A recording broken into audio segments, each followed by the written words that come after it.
હલાવે કે તાવી તો બકડિયાની સાથે ઘસાય, એટલે બાળકોને એમ થાય કે માં રસોઈ બનાવે, હમણાં રસોઈ બની જશે, હમણાં રસોઈ બની જશે. એ રાહની રાહમાં બાળકો ભૂખા સૂઈ જાય. બીજા દિવસે સવારે પાછી એવી જ ભૂખી સવાર ઉગે. પણ છતાંય સુદામા અને સુશીલાજી ઘરમાં કેમ રહે છે? પતિ પ્રતા પતિમ પ્રાહ મ્લાયતા વદનેન સા દરિદ્રા સિદ્ધમાનસા વેપમાના વિગમ્ય ચ. પતિ પત્ની બંને પ્રેમથી પોતાના જીવનનો નિર્વાહ કરે છે. આ કથા દ્વારા ભાગવતજી આપણને એ શીખવાડવા માંગે છે કે તમારું ઘર કેવું છે ને, તમારું મકાન કેવું છે ને, એ બહુ મહત્વનું નથી, પણ મકાનમાં તમે કેવી રીતે રહ્યો છો ને એ બહુ મહત્વનું છે. ઘણીવાર માણસનું મકાન સારું હોય છે, પણ સારા મકાનની અંદર માણસને સારી રીતે રહેતા આવડતું નથી ને, એટલે ભવન જેવું લાગતું મકાન પણ વન જેવું બની જાય છે. રામ અને જાનકીજી વનમાં ગયા ને તો વનની અંદર પણ એવું જીવન જીવતા હતા. રામચરિતમાનસ સાંભળો તો ખબર પડે કે વનમાં પણ ભવન જેવું જીવન જીવતા હતા. અને આપણે ઘણી વખત ભવનમાં રહેવા છતાં પણ વન જેવું જીવન જીવીએ છીએ. કોઈ કોઈની સામે હસતા નથી, કોઈ કોઈને ખમતા નથી, કોઈ કોઈને નમતા નથી, કોઈ કોઈને મમતા દેતા નથી. આ ઘર શું કેવું? ઈટ ચૂનાના બનેલા મકાનને તમારે ઘર બનાવવું હોય ને તો એ શીખવું હોય તો ભાગવતજીની પાસેથી શીખજો. અને જેને પોતાના ઘરને સ્વર્ગ બનાવવું હોય ને એને હું બે ચાર વાતો તમને કહું છું, યાદ રાખજો. એક તો જેણે પોતાના ઘરને સ્વર્ગ બનાવવું હોય એને ઘરની એક એક વ્યક્તિએ સમાધાનની વૃત્તિ રાખવી પડશે. સમાધાનની વૃત્તિ કોને કહેશો? વનને જો ઉપવન બનવું હોય ને, વન હોય અને ઉપવન બનવું હોય ને તો એ વૃક્ષોએ માળીના હાથે કપાવવાની તૈયારી રાખવી પડે. સોનાને જો ઘરેણું બનવું હોય ને તો એને અગ્નિમાં તપવાની તૈયારી રાખવી પડે. પથ્થરને જો નયન રમ્ય પ્રતિમા બનવું હોય ને તો એને શિલ્પકારના ટાંકણા અને હથોડાના ઘા કરવાની તૈયારી રાખવી પડે.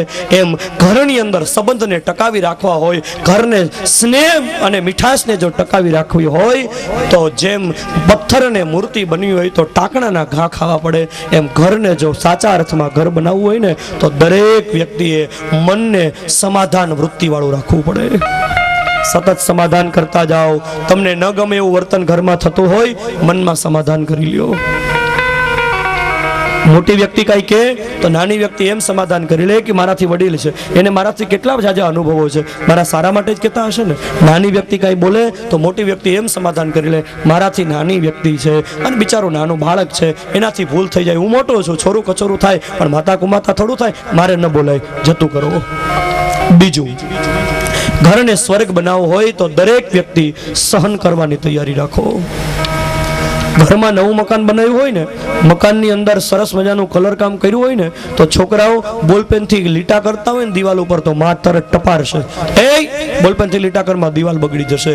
જેટલું તમે દિવાલ બગડી જવાનું ધ્યાન રાખો છો ને, દિવાલ બગડી ન જાય એનું તમે જેટલું ધ્યાન રાખો છો ને એટલું જ ધ્યાન ઘરની દરેક વ્યક્તિ ડગલે ડગલે ધ્યાન રાખે કે અમારા ઘરનું વાતાવરણ ન બગડી જાય.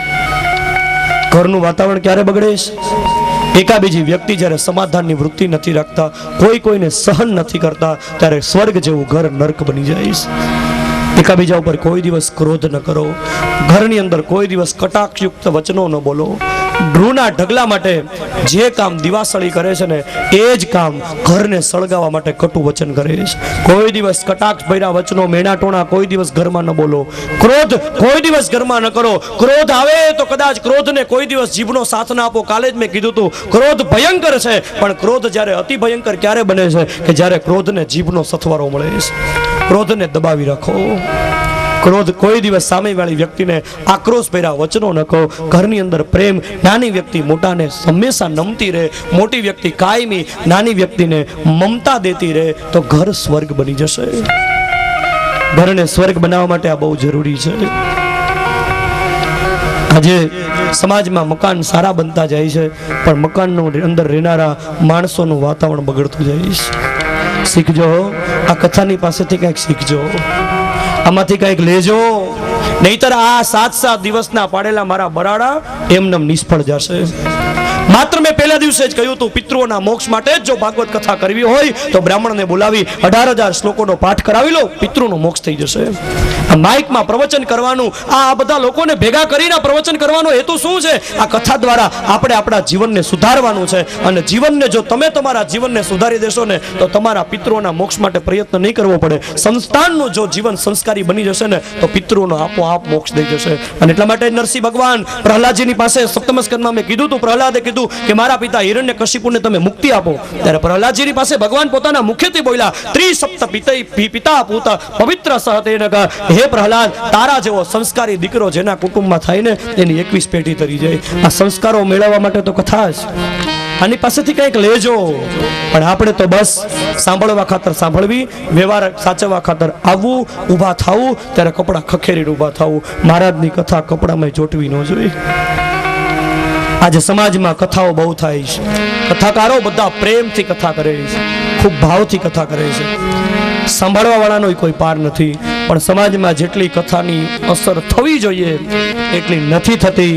એનું કારણ હું વ્યાસપીઠેથી કહું છું, વાક વક્તાનો નથી, વાક શ્રોતાનો છે. શું કામ?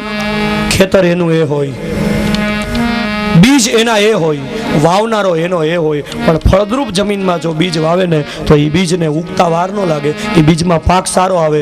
બીજ એનું એ હોય, વાવનારો એનો એ હોય, પણ એનું એ બીજ જ્યારે ખારા પાટમાં વાવવામાં આવે ને ત્યારે બીજનો વિકાસ નહીં થાય. શું કામ? જમીન ફળદ્રુપ નથી. એમ શ્રોતાઓ તો સારા જ બીજ વાવતા હોય છે, સારી વક્તાઓ તો સારી જ વાતો કરતા હોય છે, પણ શ્રોતા કયા પ્રકારનું ક્ષેત્ર બને છે ને એ શ્રોતા ઉપર આધારિત છે. જૈન ધર્મની અંદર સાંભળવા વાળાના 4 પ્રકાર બતાવ્યા છે. તલવાર જેવા શ્રોતા, કરવત જેવા શ્રોતા, અસ્ત્રા જેવા શ્રોતા અને ધાર વગરની છરી જેવા શ્રોતા. તલવાર જેવા શ્રોતા કોને કહેવાય? એક ઘાન બે કટકા. જીવનમાં કથા સાંભળવા માટે જાય અને કથામાં એકાદું સૂત્ર એવું આવે ને પોતાના જીવનનું પરિવર્તન કરી નાખે, એવા શ્રોતા તો મળવા મુશ્કેલ છે. એવા શ્રોતાના દ્રષ્ટાંત તમને કેટલાક આપવા. કાલે મેં ભરતુહરીનું દ્રષ્ટાંત દીધું હતું. તુલસીદાસજી જ્યારે ગૃહસ્થી હતા અને એ વખતે તુલસીદાસજીના પત્ની પિયર મળવા માટે ગયા હતા. અને તુલસીદાસજી જ્યારે પોતાની પત્નીનો અતિશય આસક્ત બન્યા અને વરસાદ આવતો હતો, નદીમાં એક સપ તણાતું હતું ને એને હોડી માની અને એની પત્નીને મળવા માટે જાય છે. સર્પને દોરડું માની અને મેળી ઉપર જતા રહે છે. અને જ્યારે તુલસીદાસજીને એના પત્ની પૂછે છે, તુલસીદાસજી બધી વાત કરે છે, ત્યારે તુલસીદાસજીના પત્ની એક જ દોહો બોલે છે કે હાડ માંસ કી દેહ ધરી તામે એસી પ્રીત. આ હાડ માંસથી બનેલા શરીરમાં આટલી આસક્તિ છે, આટલી આસક્તિ જો તમને ભગવાનમાં લાગી જાય ને તો તમારું જીવન ધન્ય બની જાય. એની એક ક્ષણે તુલસીદાસજીના જીવનનું પરિવર્તન. આને તલવાર જેવા શ્રોતા કહેવાય. એક ઘાન બે કટકા. આવા શ્રોતા તો મળવા મુશ્કેલ છે. બીજા શ્રોતાનો પ્રકાર છે કરવત જેવા શ્રોતા. તમને બધાને ખબર હોય, કરવત એક વખતમાં ન કાપે. કરવત લાકડા ઉપર ઘણી બધી વાર ફેરવવામાં આવે ને ત્યારે લાકડું કપાય. ઘણા શ્રોતા કરવત જેવા હોય, એક વખતમાં એને કાંઈ અસર ન થાય. ઘણી બધી કથાઓ સાંભળે ને ત્યારે થોડીક એના જીવનમાં અસર થાય. કેટલાક શ્રોતા છે ને અસ્ત્રા જેવા હોય. અસ્ત્રો છે ને માથામાં ફરે ને મુંડન થઈ જાય, આહા માથું એકદમ સાફ થઈ જાય, પણ બીજો દી થાય ને ત્યાં પાછા કોઠા કાઢી જાય. સમજાય છે? અસ્ત્રા જેવા શ્રોતા કથા સાંભળતા હોય ને તો જેમ પાણીના ઓલા ઢેફા ઉપર પાણી નાખીને ઢેફું પલળી જાય ને, ઓહો હો મહારાજ કથા કે વાત સાચી છે. જીવનમાં ખરેખર હવે મારે જીવનમાં ફેરફાર કરી જ નાખવો. મંડપની બહાર નીકળે ને ત્યાં પાછો હતો એવો ને એવો. આ અસ્ત્રા જેવા શ્રોતા. અને ઘણા શ્રોતા ધાર વગરની છરી જેવા શ્રોતા હોય. ધાર વગરની છરી હોય ને એને તમે કાગળ કાપવાનો પ્રયત્ન કરો ને તો કાગળ સીધો ન કપાય. આ ધાર વગરની છરી જેવા શ્રોતા હોય ને એને તમે ગમે એટલી કથા કહો ને, ગમે એટલી એને વાત કરો ને એની અસર જ ન થાય. એ તો એનું કામ છે, એનો ધંધો છે, એ તો કીધા કરે. આપણે આપણી રીતે જીવવાનું હોય. એ તો કે એને તો જીવન અકાવવું હોય તો પછી શું કરે? ઘણા આવાય હોય એને તો એને ઘરનું ધ્યાન રાખવાનું હોય એટલે એ બધું કરે. એને તો કથા કે, એ તો વાત કરે, એ તો દેવાનું હોય કે, એ તો પૈસા આપવાનું કે. પણ આપણે તો હું આવું બોલું ને તો મારે વાસુદેવભાઈ કે તમે નાટકની એકદમ નજીક આવી જાઓ એટલે ને મારો કહેવાનો હેતુ એ છે કે ઘણા ધાર વગરની છરી જેવા હોય એને કાંઈ અસર જ નથી થતી.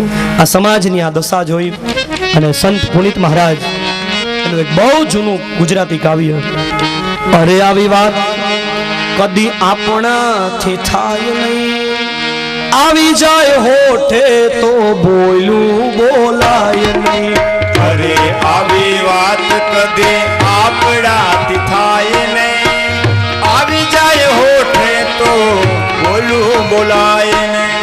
અરે આવી વાત કદી આપણાથી થાય નહીં, આવી જાય હોઠે તો બોલું બોલાય નહીં। અરે આવી વાત કદી આપણાથી થાય નહીં, આવી જાય હોઠે તો બોલું બોલાય નહીં। આ તો આપણે રહ્યા ઘરના બીજા કોઈને કહેવાય નહીં, આપણે રહ્યા ઘરના બીજા કોઈને કહેવાય નહીં। અરે હતા એક સાસુ ને વહુ, અરે હતા એક સાસુ ને વહુ, જે વાતોમાં વેર કરે, વેર કરે બાપુ, વેર કરે। અરે વહુ જરા ભૂલ કરે તો સાસુ 3 ના 13 કરે। આવી વાત કોઈને કહેવાય નહીં, પણ ઘરમાં તમે જોજો, સાસુથી ઘરમાં કઈ ભૂલ થઈ ગઈ હોય ને તો એ કોઈને ખબર ન પડે, પણ જો ઘરમાં વહુથી કઈ ભૂલ થઈ ગઈ હોય ને તો આખો દી વાત ઘરમાં લેવો, એ માફ કરવામાં ન આવે। અમારા બહેનો બધા કહે છે, કયો કયો મહારાજ, સાચી વાત છે, કહેવાની જરૂર છે, કયો। હું તમને કહું, એક બાપ દીકરો બે ઓફિસમાં બેઠા બેઠા છાપું વાંચતા હતા, અને એમાં છાપું વાંચતા વાંચતા સાસુઓ બે રસોડામાં કંઈક કામ કરતા હતા, અને એમાં રસોડામાં ધબાંગ દઈને કંઈક અવાજ આવ્યો, એટલે બાપે છોકરાને કીધું, બેટા જાતો જરાક જોતો રસોડામાં શું અવાજ આવ્યો। એટલે છોકરાએ છાપું વાંચતા વાંચતા કીધું, બાપુજી કાચની બરણી ફૂટી ગઈ। પણ જોતો ખરા, જરાક જો ને, આઈને બેઠા બેઠા ખબર પડી ગઈ કાચની બરણી ફૂટી ગઈ। હા બાપુજી, મારી ભાઈ, અરે કાચની બરણી જ ફૂટી ગઈ છે, કારણ કે વસ્તુ પડવાનો અવાજ એવો હતો। પણ જરાક જોતો ખરા કાચની બરણી કોણે ફોડી। એટલે છોકરાએ છાપું વાંચતા વાંચતા કીધું, બાપુજી મારી બાએ મને છાપું વાંચવા દો, મારી બાએ બરણી। અરે પણ તને અહીંયા બેઠા બેઠા ખબર પડી ગઈ કે તારી બાએ બરણી ફોડી। બાપુજી મારી બાએ જ બરણી ફોડી હોય, મારી વહુએ જો બરણી ફોડી હોય ને તો મારા બા ક્યારના છાજિયા લેતા લેતા આવી ગયા હોય। આ ઘરમાં શાંતિ છે એટલે નક્કી થાય કે મારી બાએ જ બરણી ફોડી હોય। ઘરમાં વહુથી ભૂલ થઈ જાય તો માફ ન થાય। આજ કથાની પૂર્ણાહુતિ છે, જતા જતા મારી વડીલ માતાઓને હું કહેતો જાઉં, એક વસ્તુ યાદ રાખજો, માણસ એક સરખા કોઈ દિવસ કોઈના સ્વભાવ હોતા નથી। એક દુનિયાના અસ્તિત્વમાં એક સરખું કોઈ દિવસ ભગવાનને ગમતું જ નથી। ઓશોરજની કહેતા, એક ઝાડની અંદર 5 લાખ પાન હોય ને, એ 5 લાખ પાનમાંથી તમને 1-2 સરખા પાન નહીં મળે। ઈશ્વરના અસ્તિત્વને અલગ અલગ બહુ ગમે છે, એક સરખું કોઈ દિવસ કોઈને। એટલા માટે કોઈ દિવસ ઓશોરજની કહેતા, કોઈએ કોઈ બનવાનો પ્રયત્ન ન કરવો, તમે બનો, અને તમે બનવામાં જે મજા છે ને, તમને જે ભગવાને બનાવ્યા છે ને એ જ બનો ને તો જ મજા આવશે। તમે બીજા બનવાનો પ્રયત્ન કરશો તો કોઈ દિવસ બીજા બની જ નહીં શકો, કારણ કે ઈશ્વરને ગમતું જ નથી બીજો તમે નહીં બની શકો, અને તમે બીજા નહીં બની શકો। ભગવાને તમને તમે બનાવ્યા છે, બીજા બનવામાં તમે તમારા બનવાની આ જીવનની મજા ચૂકી જશો। તમે બની રહ્યો। એક વસ્તુ ભગવાનને સરખી ગમતી જ નથી, હું કહેવા એ જ રહ્યો છું, કોઈ દિવસ સરખા સ્વભાવ હોય જ નહીં। ઘરમાં ગમે એવી અપાત્ર વ્યક્તિ ઘરમાં આવી જાય ને, વડીલોને વિનંતી કરું છું, અપાત્ર વ્યક્તિને તમે બધી વાતને બાજુમાં મૂકીને સતત એને પ્રેમ આપજો। એક વખત લાગણી આપશો તો 1 વર્ષનો સમય લાગશે।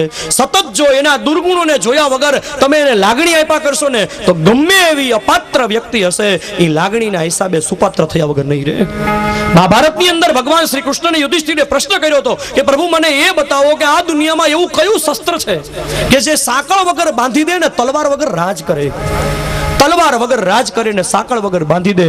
ત્યારે ભગવાને યુધિષ્ઠિરને જવાબ દીધો, આ દુનિયામાં એક જ પ્રેમ એવું શસ્ત્ર છે કે જે તલવાર વગર રાજ કરીને સાંકળ વગર માણસને બાંધી દે, અને એના માટે શરૂઆત વડીલોએ કરવી પડશે। સતત પ્રેમ આપશો ને તો અપાત્ર વ્યક્તિ સુપાત્ર થયા વગર નહીં રહે। તમે તમારા ઘરની અંદર આવતી દીકરાની વહુ એનું ધ્યાન રાખો। વડીલોને હું એટલા માટે વિનંતી કરું છું, આમાં શરૂઆત વડીલોએ કરવી પડશે। સિક્કાની 2 બાજુ છે, આમાં બધાયની વાતો। ભાગવતની કથા એટલે રેડીમેડ કપડાની દુકાન, રેડીમેડ કપડાની દુકાનમાં બધાયના માપના કપડાં મળતા હોય, એમાં આમાં બધાની વાત આવે। આ જીવનની અંદર આ કથાની અંદરથી શીખવાનું જ આ છે કે તમારે એવું જો ઈચ્છતા હોય કે તમારી દીકરી સાસરે જાય ને સુખી થાય, તો બીજાની દીકરીને તમે તમારે ઘેર લઈ આવો છો, એને સુખી ન કરી શકો। પણ વિટમણા એ છે કે દીકરી દૂર હોવા છતાં પણ હૃદયથી નજીક છે, અને વહુ નજીક હોવા છતાં પણ હૃદયથી દૂર છે. તમને એક દ્રષ્ટાંત આપું. 2 પાડોશણ બહેનો, એમાં એક બેનના દીકરાના અને દીકરીના બેયના લગ્ન થયા. દીકરી સાસરે ગઈ, દીકરો વહુને પરણીને ઘરે લઈ આવ્યો. 6 મહિના થયા હશે ને પાડોશણે આવીને બેનને પૂછ્યું કે બેન, તારા દીકરાના લગ્ન 6 મહિના થઈ ગયા, દીકરા એટલે ગાડા જેવડો નિસાસો નાખીને કીધું, અરે બેન, હું ખબર પૂરો જન્મમાં હું પાપ કર્યા હશે, ખબર નહીં કેવી વહુ મળી છે, 8 વાગ્યા પહેલા તો ઉઠતી નથી. સમજો. એટલે પાડોશણે ધીમેથી પૂછ્યું કે તો પછી તારા દીકરીને સાસરે કેવું સુખ છે? બેન, ભગવાનની દયા છે, એવું સારું ઠેકાણું મળ્યું છે, 8 વાગ્યા પહેલા તો ઉઠવાનું જ નહીં. સમજાય છે ને? ઘણા સમજતા હશે ને તોય નહીં સમજે. સમજાય છે? દીકરી પણ 8 વાગે ઉઠે છે, વહુ પણ 8 વાગે ઉઠે છે. એનો મતલબ હું એમ નથી કહેતો કે 8 વાગે તમે ઉઠજો, હું સમજાવવાનો પ્રયત્ન કરું છું કે દીકરી 8 વાગે ઉઠે છે, વહુ 8 વાગે ઉઠે છે. વહુ 8 વાગે ઉઠે છે તો એ પૂર્વજન્મનું પાપ છે, અને દીકરી 8 વાગે ઉઠે છે તો એ ભગવાનની દયા છે. શું કામ? દીકરીનું સારું ખરાબ કામ પણ ખરાબ નથી લાગતું, અને વહુનું સારું કામ પણ સારું નથી લાગતું. એનું એક જ કારણ છે, ભાવનાત્મક સંબંધમાં કડાકો બોલી ગયો છે. તમારે જેની સાથે આખી જિંદગી વિતાવી છે, જેની સાથે તમારે મૃત્યુ પર્યંત રહેવાનું છે, એની સાથે તમે એવા હૃદયથી, એવી લાગણીથી રહ્યો જીવન. અને જે તમારે ઘેર દીકરી આવે છે, બીજાની દીકરીને લઈ આવો છો, એ દીકરી કેટલું છોડે છે. એ દીકરી પોતાની અટક છોડે, પોતાનું ઘર છોડે, પોતાના પરિવારને છોડે, પોતાના નામની પાછળ લાગતું પિતાનું નામ છોડી દે. આટલું બધું છોડીને દીકરી તમારે ઘેર આવે છે. તમે બધુંય ન છોડો તો કાંઈ નહીં, પણ એ દીકરીને સુખી કરવા માટે કમસે કમ તમે તમારો સ્વભાવ છોડો. બીજાની દીકરી કેટલું છોડી તમારે ઘેર આવે છે, તમે એ બીજાની દીકરીને સુખી કરવા માટે તમે તમારો સ્વભાવ ન છોડી શકો?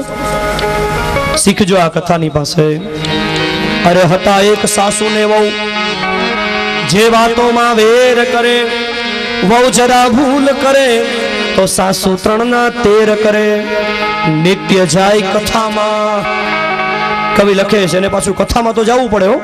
નિત્ય જાય કથામાં પણ કાને કશું ના ધરે, અંતે દુર્ગતિ થાય કથા એમાં શું કરે? અંતે દુર્ગતિ થાય કથા એમાં શું કરે?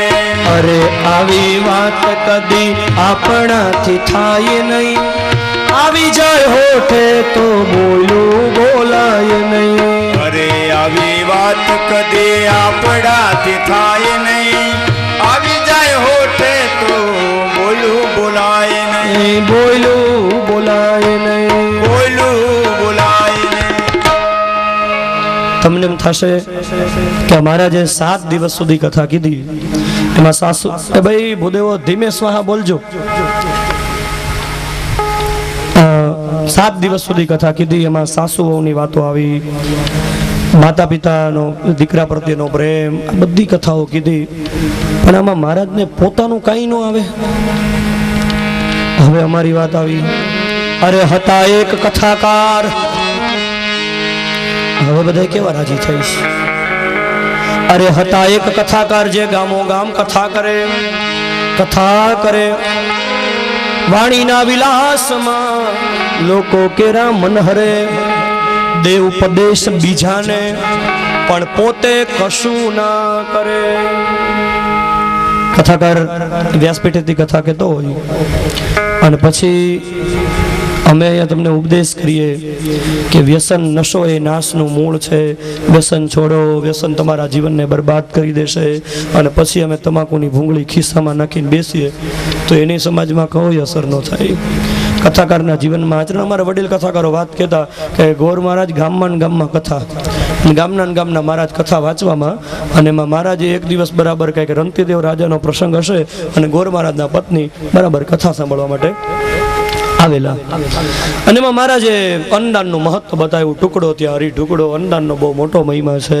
તો એ ગોર મહારાજના પત્ની તો 11 સાડા 11 વાગ્યા એટલે ઘરે જઈને રસોઈ કરવા માંડ્યા. ને ગોર મહારાજ ઘેર આવ્યા ને રસોડામાં ગયા ને રોટલાનો મોટો ખડકલો ગોર મહારાજે કીધું કે આપણે 2 જણને આટલા બધા રોટલા કાં કર્યા? તો કે તમે નહોતું કીધું ઢુકડો ત્યાં હરી ઢુકડો, એટલે મારે હરી ઢુકડો કરવો હોય, મારે ગરીબ માણસોને અન્ન જમાડવું છે. ત્યારે ગોર મહારાજે કીધું કાલી થામા કાલી આપણે કહેવાનું હોય, આપણે કહેવાનું હોય કહીએ આપણે, અને એ પ્રમાણે આચરણ આપણે કરીએ એમ થોડું હાલે. આપણે કહેવાનું હોય, આચરણ તો શ્રોતાઓએ કરવાનું હોય. ગામમાં છોકરાઓ રમતા હતા, એમાં રમતા રમતા છોકરાઓથી ચકલી મરી ગઈ. ગોર મહારાજની પાસે આવ્યા, મહારાજ અમે રમતા હતા, રમતા રમતા મારાથી ચકલી મરી ગઈ. ઓહો ઘોર પાપ, ચકલી મારી નાખી, કળયુગ આવી ગયો, ચકલી જેવું નાનું પક્ષી મારી નાખ્યું. શાસ્ત્રમાં કીધું છે ચકલી મરી જાય, ચકલીને કોઈ મારી નાખે તો સોનાની ચકલી બનાવી અને બ્રાહ્મણને દાનમાં દેવી પડે. હાલો સોનાની ચકલી બનાવો, જલ્દી સંકલ્પ કરાવી દો. કોણે ચકલી મારી? બધાય છોકરાએ કીધું ગોર મહારાજ તમારા જ છોકરાએ ચકલી મારી. ઓહો હો, તો ચકલીનો મોક્ષ થઈ ગયો. બ્રાહ્મણના દીકરાના એનું મોત ક્યાંથી? અરે હતા એક કથાકાર જે ગામો ગામ કથા કરે, વાણીના વિલાસમાં લોકો કેરા મન હરે, દેવ ઉપદેશ બીજાને પણ પોતે કશું ના કરે, અંતે દુર્ગતિ થાય કથા એમાં શું કરે? અંતે દુર્ગતિ થાય કથા એમાં શું કરે? અરે આવી વાત કદી આપણાથી થાય નહીં, આવી જાય ઓઠે તો બોલ્યું બોલાય નહીં. અરે આવી વાત કદી આપણાથી થાય નહીં, આવી જાય હોઠે તો બોલું બોલાય નહીં. આપણે રહ્યા ઘરના બીજા કોઈને કહેવાય નહીં, આપણે રહ્યા ઘરના બીજા કોઈને કહેવાય નહીં. અરે આવી વાત કદી આપણાથી હું કહેવાય જઈ રહ્યો છું કે જીવનમાં કંઈક ઉતારજો તો આ કથા સફળ થશે. સુદામદેવના ઘરમાં ખાવા પીવાનું મળતું નથી,